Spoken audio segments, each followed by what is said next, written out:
ओम नमो भगवते वासुदेवाय। ओम नमो भगवते वासुदेवाय। ओम नमो भगवते वासुदेवाय। शिल प्रभुपाद की जय। गुरु गौरांग की जय। आज हम भागवतम के प्रथम स्कंद से 5वें अध्याय का श्रवण करेंगे। इस अध्याय का शीर्षक है नारद द्वारा व्यास देव को श्रीमद् भागवत के विषय में आदेश। सूत गोस्वामी ने कहा, इस तरह देवऋषि नारद सुखपूर्वक बैठ गए और मानो मुस्कुराते हुए ब्रह्म ऋषि व्यास देव को संबोधित किया। व्यास देव को पराशर पुत्र संबोधित करते हुए नारद ने पूछा, क्या तुम मन या शरीर को आत्म साक्षात्कार का लक्ष्य मानकर संतुष्ट हो? तुम्हारी जिज्ञासाएं पूर्ण हैं और तुम्हारा अध्ययन भी भली भांति पूरा हो चुका है। इसमें संदेह नहीं कि तुमने एक महान एवं अद्भुत ग्रंथ महाभारत तैयार किया है, जो सभी प्रकार के वैदिक फलों पुरुषार्थों की विशद व्याख्या से युक्त है।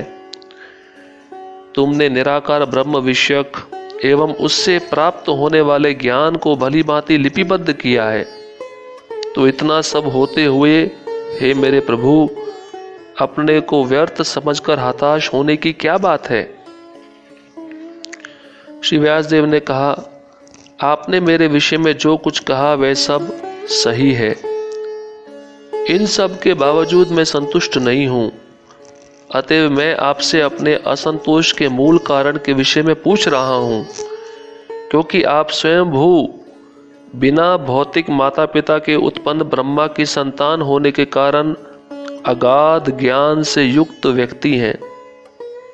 हे प्रभु, जो कुछ भी गोपनीय है वह आपको ज्ञात है, क्योंकि आप भौतिक जगत के सृष्टा तथा संहारक एवं आध्यात्मिक जगत के पालक आदि भगवान की पूजा करते हैं, जो भौतिक प्रकृति के तीनों गुणों से परे है। आप सूर्य के समान तीनों लोकों में विचरण कर सकते हैं और वायु के समान प्रत्येक व्यक्ति के अंदर प्रवेश कर सकते हैं। इसलिए आप सर्वव्यापी परमात्मा के तुल्य हैं। अतः आपसे प्रार्थना है कि नियमों तथा व्रतों का पालन करते हुए दिव्यता में लीन रहने पर भी मुझ में जो कमी हो उसे खोज निकालें। श्री नारद ने कहा, वास्तव में तुमने भगवान की अलौकिक तथा निर्मल महिमा का प्रसार नहीं किया। जो दर्शन शास्त्र परमेश्वर की दिव्य इंद्रियों को तुष्ट नहीं कर पाता वह व्यर्थ समझा जाता है। हे महामुनि, यद्यपि आपने धार्मिक कृत्य इत्यादि 4 पुरुषार्थों का विस्तार से वर्णन किया है, किंतु आपने भगवान वासुदेव की महिमा का वर्णन नहीं किया है। जो वाणी संपूर्ण ब्रह्मांड के वायुमंडल को परिशुद्ध करने वाले भगवान की महिमा का वर्णन नहीं करती, उसे साधु पुरुष कौओं के स्थान के समान मानते हैं। जो कि परमहंस पुरुष दिव्य लोक के वासी होते हैं, अतः उन्हें ऐसे स्थान में कोई आनंद नहीं मिलता। दूसरी ओर जो साहित्य असीम परमेश्वर के नाम, यश, रूपों तथा लीलाओं की दिव्य महिमा के वर्णन से पूर्ण है, वे कुछ भिन्न ही रचना है, जो इस जगत की गुमराह सभ्यता के अपवित्र जीवन में क्रांति लाने वाले दिव्य शब्दों से ओतप्रोत है। ऐसा दिव्य साहित्य, चाहे वह ठीक से ना भी रचा हुआ हो, ऐसे पवित्र मनुष्यों द्वारा सुना, गाया तथा स्वीकार किया जाता है, जो नितांत निष्कपट होते हैं। आत्म साक्षात्कार का ज्ञान समस्त भौतिक आसक्ति से रहित होने पर भी शोभा नहीं देता। यदि वह अच्युत ईश्वर के भाव से शून्य हो, तो फिर उन सकाम कर्मों से क्या लाभ है, यदि वे भगवान की भक्ति के लिए काम ना आ सके और जो स्वभावतः प्रारंभ से ही दुखप्रद तथा क्षणिक होते हैं। हे व्यासदेव, तुम्हारी दृष्टि सभी तरह से पूर्ण है, तुम्हारी उत्तम ख्याति निष्कलुष है, तुम अपने व्रत में दृढ़ हो और सत्य में स्थित हो। अतएव तुम समस्त लोगों को भौतिक बंधन से मुक्ति दिलाने के लिए भगवान की लीलाओं के विषय में समाधि के द्वारा चिंतन कर सकते हो। तुम भगवान के अतिरिक्त विभिन्न रूपों, नामों तथा परिणामों के रूप में जो कुछ भी वर्णन करना चाहते हो, वह प्रतिक्रिया द्वारा मन को उसी प्रकार आंदोलित करने वाला है जिस प्रकार आश्रय विहीन नाव को चक्रवात आंदोलित करता है। सामान्य लोगों में भोग करने की स्वाभाविक प्रवृत्ति होती है और तुमने धर्म के नाम पर उन्हें वैसा करते रहने के लिए प्रोत्साहित किया है। यह अत्यंत घृणित तथा अत्यंत अनुचित है, क्योंकि वे लोग तुम्हारे उपदेशों के अनुसार मार्गदर्शन प्राप्त करते हैं। अतः वे ऐसे कार्यों को धर्म के नाम पर ग्रहण करेंगे और निषेधों की भी परवाह नहीं करेंगे। भगवान असीम हैं, केवल वही निपुण व्यक्ति इस आध्यात्मिक ज्ञान को समझने के योग्य है जो भौतिक सुख के कार्यकलापों से विरक्त हो चुका हो। अतः जो लोग भौतिक आसक्ति के कारण सुस्थापित नहीं हैं, उन्हीं को तुम परमेश्वर के दिव्य कार्यों के वर्णनों के माध्यम से दिव्य अनुभूति की विधियां दिखलाओ। जिसने भगवान की भक्ति में सेवा में प्रवृत्त होने के लिए अपनी भौतिक वृत्तियों को त्याग दिया है, वह कभी कभी कच्ची अवस्था में नीचे गिर सकता है, तो भी उसके असफल होने का कोई खतरा नहीं रहता।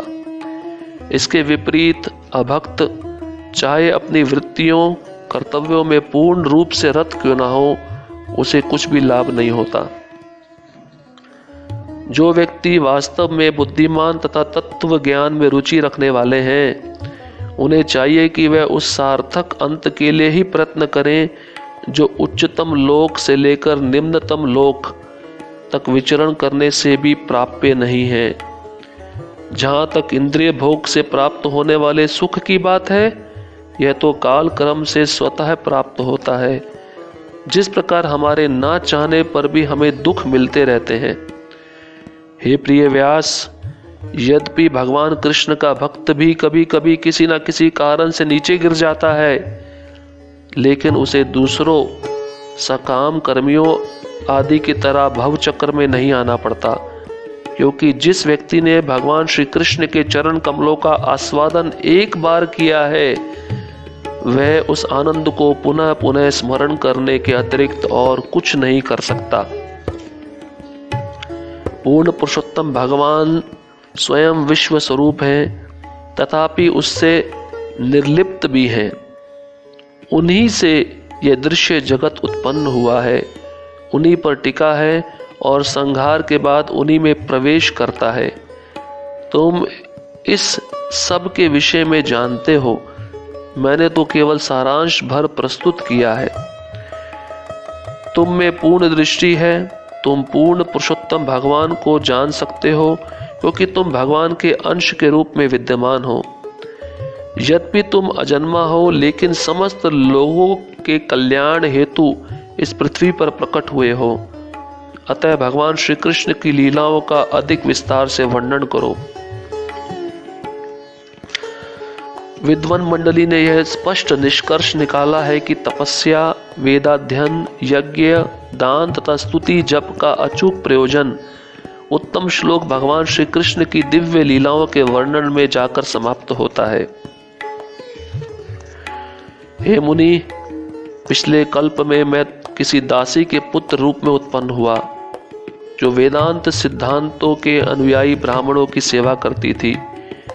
जब वह लोग वर्षा ऋतु के चातुर्मास में साथ साथ रहते थे, तो मैं उनकी सेवा टहल व्यक्तिगत सेवा किया करता था।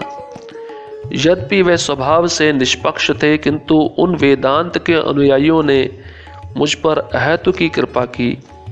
जहाँ तक मेरी बात थी, मैं इंद्रिय जीत था और बालक होने पर भी खेल कूद से अनासक्त था। साथ ही मैं चपल ना था और कभी भी जरूरत से ज्यादा बोलता नहीं था, मितभाषी था।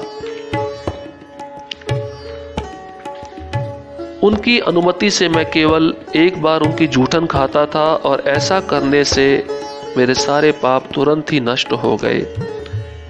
इस प्रकार सेवा में लगे रहने से मेरा हृदय शुद्ध हो गया और तब वेदांतियों का स्वभाव मेरे लिए अत्यंत आकर्षक बन गया। हे व्यासदेव, उस संगति में तथा उन महान वेदांतियों की कृपा से मैं उनके द्वारा भगवान कृष्ण की मनोहर लीलाओं का वर्णन सुन सका और इस प्रकार ध्यान पूर्वक सुनते रहने से भगवान के विषय में प्रतिक्षण अधिकाधिक सुनने के प्रति मेरी रुचि बढ़ती ही गई।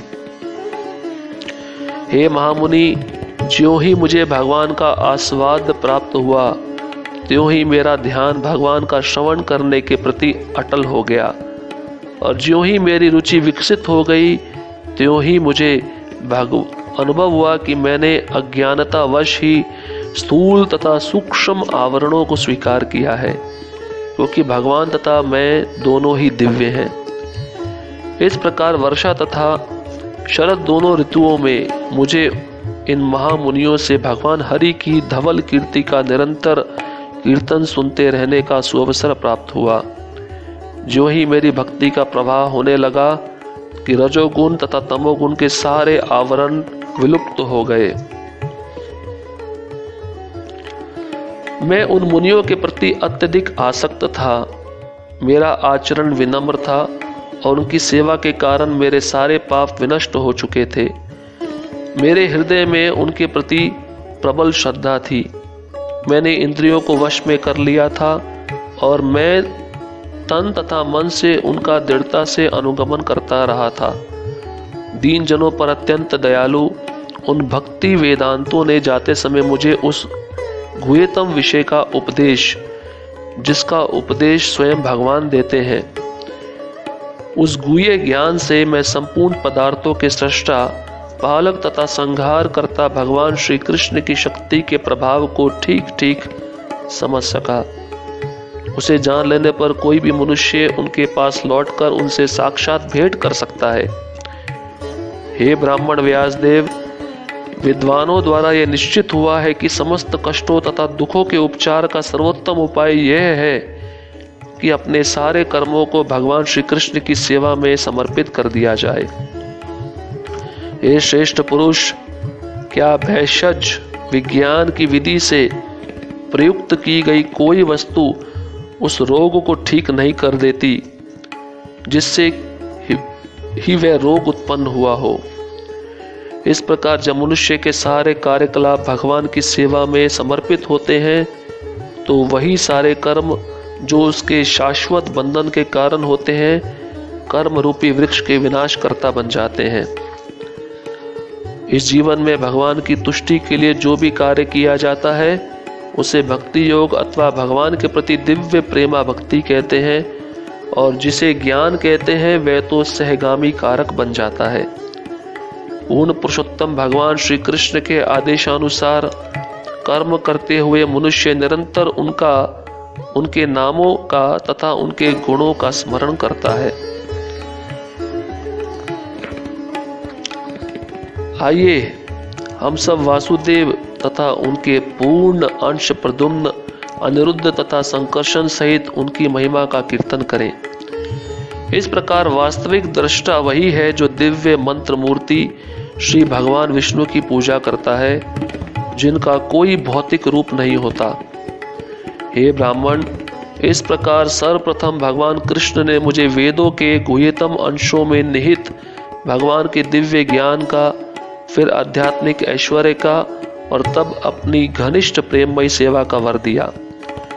अतः कृपा करके सर्वशक्तिमान के उन कार्यकलापों का वर्णन करो जिसे तुमने वेदों के अपार ज्ञान से जाना है, क्योंकि उससे महान विद्वजनों की ज्ञान पिपासा की तृप्ति होगी और साथ ही सामान्य लोगों के कष्टों का भी शमन होगा, जो भौतिक दुखों से सदैव पीड़ित रहते हैं।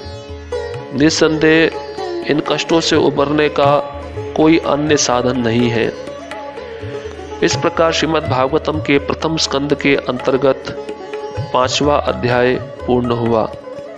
श्रील प्रभुपाद की जय। गुरु गौरांग की जय।